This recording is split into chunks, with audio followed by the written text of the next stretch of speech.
அப்பாவின் வார்த்தை வெளிப்படுத்தின விசேஷம் 3ஆம் அதிகாரம் 8ஆம் வசனம். இதோ திறந்த வாசலை உனக்கு முன்பாக வைத்திருக்கிறேன், ஒருவனும் அதை பூட்ட மாட்டான்.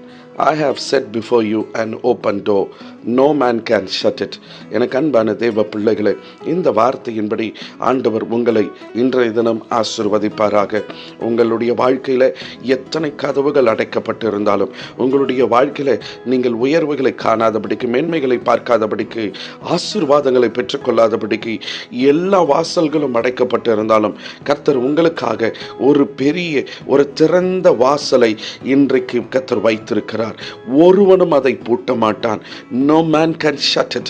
எனக்கு அன்பான தேவ பிள்ளைகளை, ஒரு ஆசீர்வாதத்தின் வழியை, ஒரு ஆசீர்வாதத்தின் வாசலை கர்த்தர் உங்களுக்காக இன்றைக்கு திறந்து கொடுத்திருக்கிறார்.